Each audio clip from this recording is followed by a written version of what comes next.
Thank you very much. Welcome once again to our program. As I had said, my name's Pastor Paul Delito. I love God. God is my Savior. And thank you. Welcome to this wonderful time. Hope you are well, my viewers. God has been with you. And as usual, I'm going to ask my guest on the left side to introduce herself onto you. I'm Salome Kirago. Love Jesus. Yes. I am Catherine Bushi, a counselor by profession. Nawasalimia. Asante. Namkaribisha tena mtazamaji kwa ile kipindi yetu.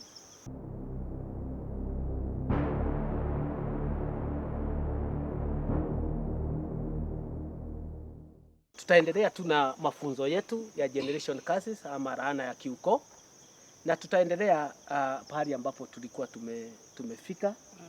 Najua mtazamaji amefurahi na mambo ambayo tuliongea, na tutaendelea tuna na generation curses kwa sababu tulikuwa tumeguza sana laana ya mzazi, na tukasoma mpaka maandishi katika kitabu ya Mwanzo 9:18 kwa mpaka 25. Tukasikia vile Noah alilaani kijana yake moja. Halafu tukaja juu ya majina, kama vile tulisema majina mengine yamelaaniwa, na huenda ikawa labda mtu ameitwa lile jina akakuta ameingia kwenye mtego ule wa laana, na tutaendelea tu na hayo mambo. Halafu tutaona tena the curse from the servant of God. Hata watumishi wa Mungu pia wako na laana, na kama vile nilikuwa nimesema hapo mbeleni, katika ufalme wa kiroho kuna mamlaka, na the anointed servant of God, the true servant of God, ako na nguvu na ako na uwezo, na ni waine katika ufalme wa Mungu. Nilisema kwanza nikasema Mungu ndiye ako na nguvu yote na mamlaka yote. Halafu unakuta mwanawe Yesu Kristo ndiye anamfuata. Kuna malaika. Kutoka kwa malaika ni anointed true servant of God. Na pia kuna laana a servant of God amepewa. Lakini sijui kama my guest mngekuwa na jambo kabla tuende kwa the servant of God, tungeongea maswali, tungeongea juu ya curse from the parent. Sijui counselor by professional Catherine. Ni kweli vile umesema, yani vile umenena ni ukweli. Yeah, yes. Those curses from parents exist. Yes. Either spoken, yes, or by action. Yeah. Labda utueleze msasi kwa zile hasira zake akakuja akasema neno juu ya ule mtoto wake. Yeah. Hapo sijui ungesema nini? Yeah. Asante sana. Kwa sababu watoto wengi ama wameangukia kwa mtego wa laana bila kujua, na wengine wameangukia katika mtego wa laana wakijua, kama vile nilikueleza. Kuna mmoja alisema watoto wadogo waliona uchi wa baba yake, na nikasema pia kuna mwingine aliona uchi wa baba yake akiwa mkubwa. Pia tunataka kuambia wazazi nao, kama vile watoto wanapatwa na laana kwa sababu ya watoto kuona uchi wao ama kuwasaidia na njia yote, then unaona kuna wazazi wengine, I don't know what I'm going to call them, ni kama watukutu, wazazi watukutu. Analewa pombe, Catherine. Na kwa sababu anataka hii laana iende kwa watoto, anakuja akiwa uchi. Anawea, watoto hawajui. Watoto wamekaa kwa nyumba, mzazi amekasirika, ametoka na huko. Mwingine mama alikasirishwa na binti yake, akasema unataka nitoe nguo, unataka nivue nguo, na binti yake yako hapo. Bibi yake hakuwa natarajia, hakuwa na kusudi la kuona uchi wa mama yake, na hakuwa amepanga vile ataona uchi wa mama yake. Lakini unakuta huyo mzazi anataka kupitisha hiyo laana kwa sababu ya hasira zake. It can go vice versa. Hata wewe mzazi unaweza kulaaniwa. Na hapo tuseme, umesema baba amekuja akiwa ni mlevi. Yes. watoto hawana ile nia ya kuona ule uchi wa mzazi. Yes. Lakini wamejipata katika ile hali juu mzee amekuja amelewa, ako uchi. Yes. Sasa hapo sijui tueleze whether that curse is valid.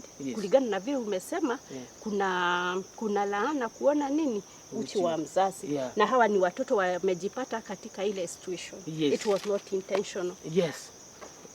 Unajua Mungu anaona mambo ambayo mpaka yako ndani ya siri. Na ukiangalia sana katika maandishi yaliyo katika Exodus 20 verse 5. Amesema nitafikisha laana ya wazazi wenu from first generation up to the fourth generation. Lakini ukiangalia hapo chini umesema lakini nitawahurumia. Lakini hata kama wamelaaniwa, hata kama even though they are cursed, nitawahurumia maelfu na maelfu wanao nipenda. Wanao nipenda.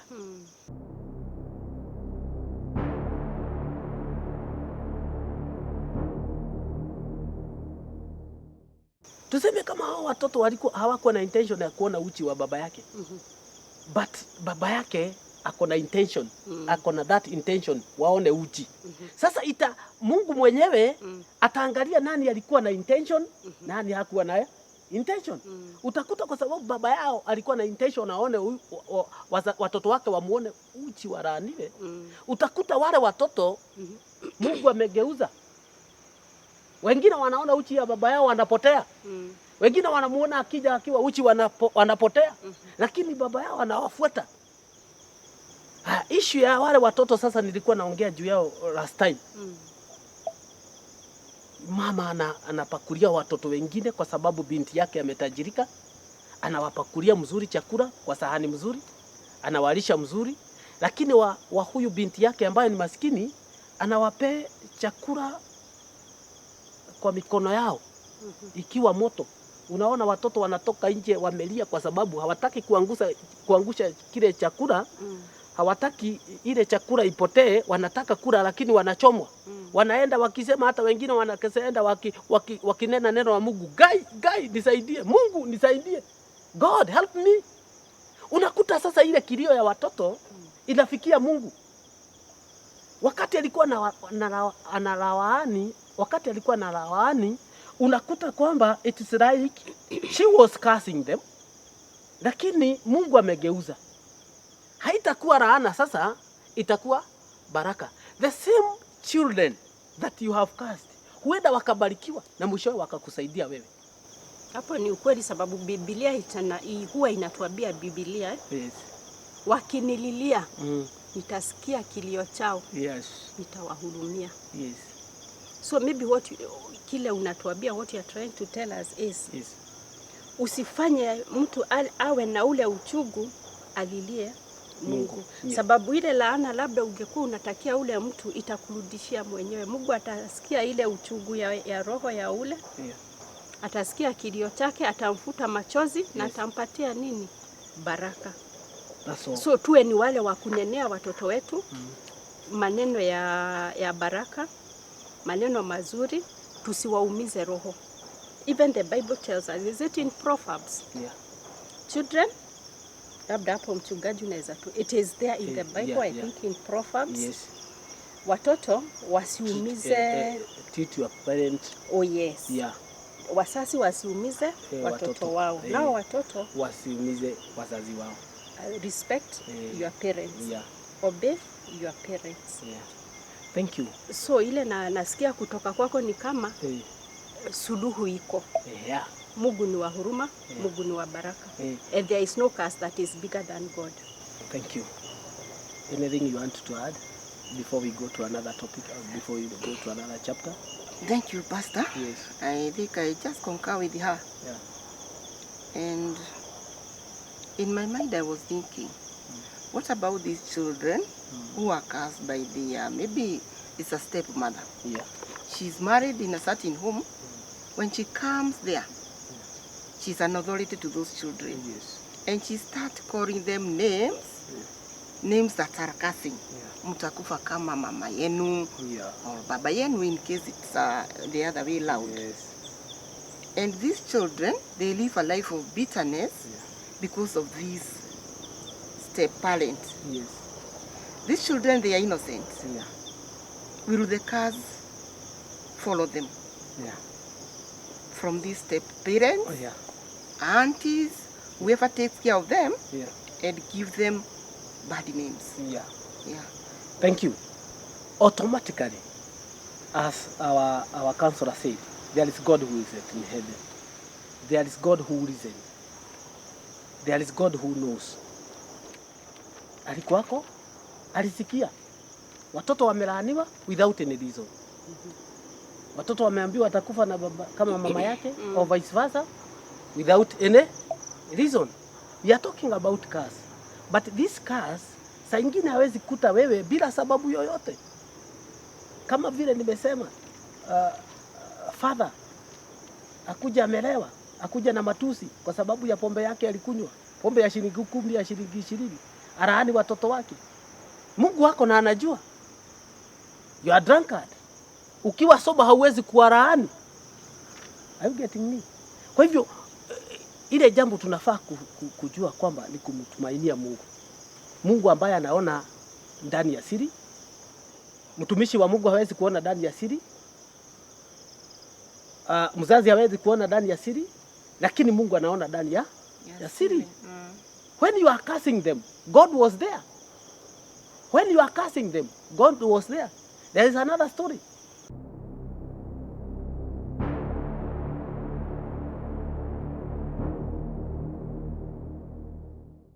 For instance,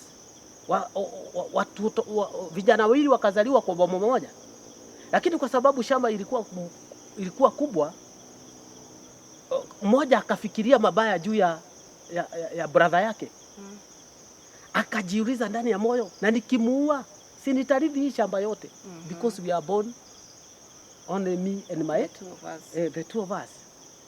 Na hiyo jambo ikaingia ndani yake, na akafikiria kabisa. Brother yake alikuwa anafanya kwa soko, so he used to wake up early in the morning, anapitia kwa kamsitu ndani ya hiyo shamba na anaenda kwa soko. Akapanga early in the morning at 5 ataenda kugojea brother yake with no reason amuue alithi shamba. Na akapanga hivyo, akaingia ndani ya msitu, akajificha na mti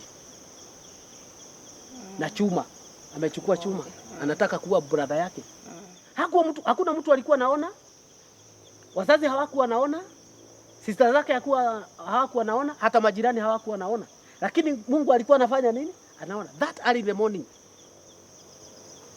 Wakati sasa brother yake amejitayarisha kwenda kwa soko, amemgojea, akampiga chuma. Lakini Mungu alituma jiwa moja, ikaja ikasimama hapo kabla hajaua, na ilikuwa nalia. Jiwa akatuma jiwa, lakini huyu hakuwa anajua kuna kitu imetumwa na Mungu. Nataka kusema hakuna mambo Mungu haoni, hakuna mambo ambayo Mungu hasikii. God is just. Yeah. Ni ukweli, hata Mungu huwa anatuambia hakuna jambo lina mtokaga na nyuma. Akaua brother yake na akarudi kwa nyumba. The whole village walilia. The whole village walijua. Walilia kwa sababu hawajui nani ameua nani. Joroge, let us call him Joroge. Akafa. Lakini after several years, 5 years down the line,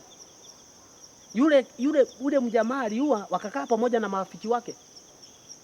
Wakati wanajiburudisha na kinywaji, ile jiwa ikaja. Ile ilikuwa kwa msitu. The same dove came. Ikasimama mbele yake. Ikaanza kulia kwa sauti ile ilikuwa nalia. Mungu aliiweka kwa hiyo miaka yote isije ikakufa. Wakati akizunguka akienda pande ile jiwa inakuja. Mpaka mwenyewe akaulizwa na marafiki zake. Why is it following you only? Not one of us. Only you. Akasema hii jiwa for the last 5 years niliona pahali. Wapi? Wakati nilikuwa naua brother yangu. You see now? Akajisema. Wakati alijisema, marafiki wake tu wao ndio walimuua. Kwa nini? Kwa sababu watu hawakuwa wanaona, lakini Mungu alikuwa anafanya nini? Anaona. Kutoka hapo jua ikaenda. Nilikuwa nataka kusema kama vile umeuliza. Hakuna jambo Mungu haoni. Na hata kama unalaaniwa pasipokuwa na sababu. Na hata kama unalaaniwa pasipokuwa na sababu. Yes, inaweza kukupata na ikuumize. Lakini wakati unamulilia Mungu, alikuwako wakati ulikuwa unalaaniwa. Alikuwako wakati walikuwa nasema vibaya juu yako. Lakini utapona. Hata ile damu huwa inalilia Mungu. Yeah, hata ile damu ukiwa damu yao itakuja kunililia. Yes. Na machozi inamfikia. Yeah, nilikuwa nataka tuingie kwa topic nyingine ya curse from the servant of God. Na kuna maandishi kidogo tutasoma hata kama masaa imeenda sana kidogo, kwa sababu hiyo itatufunza sana juu ya laana ya mtumishi wa Mungu, the anointed servant of God or a prophet or what. Numbers 23 from verse 8 up to 11. Yes, Numbers 23:8. Yes, yeah. How can I curse what God has not cursed? Yes. Or speak of doom when the Lord has not? Yes. From the high lows I can see them. Yes. I can watch them from the hills. Yes. They are nations that live alone. Yeah. They know they are blessed more than other nations. Yes. The descendants of Israel are like the dust. Yes. There are too many of them to be counted. Yes. Let me end my days like one of God's people. Yes. Let me die in peace like the righteous. Yeah. Yes. Nilikuwa nataka ufikishe hapo. Barak alikuwa mfalme. Na alikuwa ameleta waganga na wachawi wamalize Israeli. Lakini hawakuweza.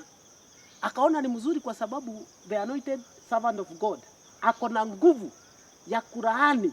Ako na nguvu ya kulaani watu kwa sababu amepewa nguvu ya kubariki na kulaani.